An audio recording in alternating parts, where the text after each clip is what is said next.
La loi sur la laïcité de l'État du Québec sera examinée par la Cour suprême, qui est le plus haut tribunal au pays. Je vous explique. C'est aujourd'hui que la Cour suprême devait rendre sa décision si elle allait accepter d'entendre la contestation de la loi sur la laïcité de l'État, et voilà qu'on apprend que ce sera le cas. La loi sur la laïcité de l'État du Québec est connue sous le nom de la loi 21. Loi qui interdit notamment à certains employés de l'État qui sont en position d'autorité, on peut penser à des juges, enseignants, policiers, de porter des signes religieux visibles lorsqu'ils travaillent.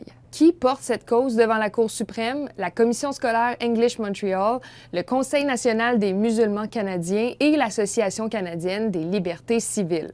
Dans le passé, la Cour supérieure a donné raison aux commissions scolaires anglophones qui soutenaient que la loi sur la laïcité de l'État portait atteinte à leurs droits linguistiques, mais cette décision a après été infirmée par la Cour d'appel. Il faut dire que la loi 21 divise vraiment les partis politiques autant à Québec qu'à Ottawa. D'ailleurs, le gouvernement caquiste a rapidement réagi en disant vouloir se battre jusqu'au bout pour défendre la loi parce que, selon eux, les Québécois ont fait le choix de la laïcité. Justin Trudeau a toujours affirmé que le gouvernement fédéral devait intervenir si la Cour suprême se saisissait du dossier, et Pierre Poilievre et Jock Meeting sont du même avis. Pour l'instant, on ne connaît pas la date de l'audience.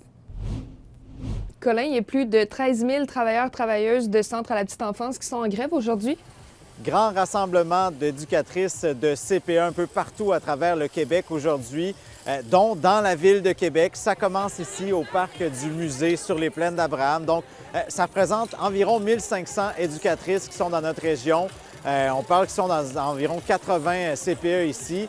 Ce qu'on fait, c'est qu'on veut se faire entendre. C'est la première journée de grève de potentiellement 5. Les parents étaient avertis une semaine d'avance, mais vraiment, ce qu'on trouve, c'est que les négociations n'avancent pas assez vite avec le gouvernement. On dit que ça fait presque 2 ans qu'elles sont sans convention collective, 8 mois de négociation, et on n'a pas eu de nouvelle offre salariale depuis le mois de mai. Donc, elles en ont assez, elles veulent se faire entendre. C'est pourquoi elles sont ici à Québec aujourd'hui. Elles vont marcher un peu, ça va se terminer vers midi. Mais il y en aura aussi des rassemblements un peu partout. Et du côté du gouvernement, ce qu'on dit, c'est qu'on pourrait allonger plus d'argent, mais on veut un peu plus de flexibilité de leur part.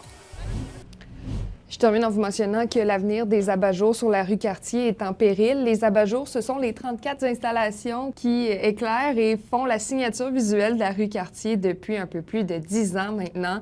La SDC de Montcalm lance une pétition pour les sauver. Selon l'organisation, le financement a récemment chuté et il manque 400 000 $ pour les 10 prochaines années.